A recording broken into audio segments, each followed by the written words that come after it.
আমরা লাশ হয়ে বের হবো ওখান থেকে। বহুত সুযোগ ছিল পিছনে ফিরে আসার, এখন আর পিছনে যাওয়ার রাস্তাই নেই। পিছনে পুলিশ আর সামনে স্বাধীনতা। অবশ্যই আমরা সম্মানের সাথে মৃত্যু গ্রহণ করতে রাজি আছি। সরকারকে আমার একটা প্রশ্ন, আমরা যদি আমরা তো হাতে অস্ত্র নেই নাই, আমরা খালি লাঠি আর ইট নিয়ে নামছি।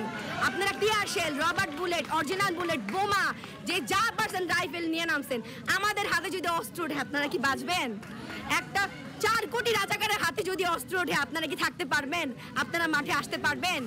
কিছুই বলা যাবে না। এটা কোথাকার আইন? কে বিচার করবে? কাদের কাছে বিচার চাওয়ার দিন আছে নাকি? মেয়াদ লাগতেছে, ঘুমাইতে পারতেছি না, খাইতে পারতেছি না, রাস্তায় বাইরে হলে কি স্টুডেন্ট পরিচয় দেওয়া যাবে না? What the hell! আমি আমার চোখের সামনে দেখেছি একটা মানুষের মুখ থেকে গড়গড় করে রক্ত বের হচ্ছে, তাকে আমরা ঠিকমতো হাসপাতালে নিয়ে যেতে পারি না।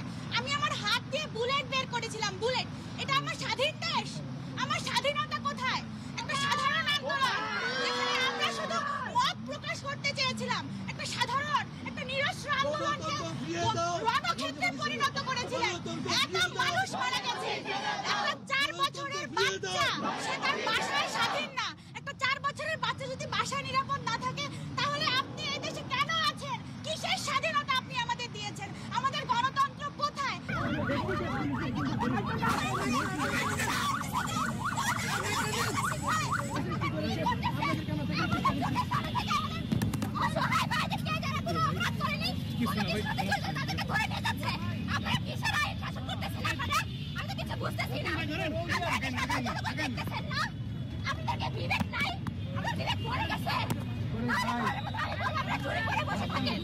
বাবাকে বলে আসছি আজকে যদি মরে যায় আমার লাশটা যেন রাস্তা থেকে কেউ না তুলে। আমরা নারী শিক্ষার্থীরা কেউ ঘরে বসে থাকবো না। সবাই বের হয়ে আসবে। ন্যাশনাল ঢাকা কলেজ বিশ্ববিদ্যালয় এখন এক হয়ে যাবে। সহিংসতা ছড়িয়ে আমাদের মধ্যে ভয় ঢোকানোর চেষ্টা করছে, কিন্তু এটা হবে না, বৃথা যাবে। বাংলাদেশের 90% শিক্ষার্থী আর 1% হলে সন্ত্রাসের চান্স পাইবো? মাত্র বিরিয়ানির লোভে এরা এখানে আসে। এই ছেলেটা পাস করছে, এই ছেলেটা পড়াশোনা করে। সবাই কোটার পুলিশ, সবাই কোটার পুলিশ। শুধু নিজেদের কথা ভাবি। আপনার বিশ্ববিদ্যালয় জানতে পারি, আপনার বিশ্ববিদ্যালয় জানতে পারি।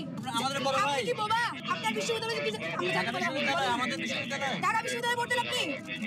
আমরা মরতেও এখন ভয় পাই না, আমরা কিছু বলতেও ভয় পাই না। আমরা যদি ফিরতো না যাই বাসায় আমাদের কিছু যায় আসে না। আমি কি জামায়াত শিবির? তাহলে আমি তো কোনো রাজনৈতিক দল করি না, আমি বাম করি না, ডান করি না, আমি আওয়ামী লীগও করি না, বিএনপিও করি না। আমি যাবো। আমরা যদি লাস্ট পর্যন্ত একজনও বেঁচে থাকি, আমরা একজনও মাঠে নামবো, একজনও রাস্তায় দাঁড়াবো। মাথা ফেটে গেছে, রিক্সাতে যাচ্ছে, আহত, বলতেছে তোমরা আমাদের মেয়ে, আমার মেয়ে এখানে পড়ে। ওরা তোমাদের নিরাপত্তার কথা আমরা চিন্তা করি। নিরাপত্তার কথা যদি এত চিন্তা করলো, এতগুলা মানুষ কিভাবে মারা গেল?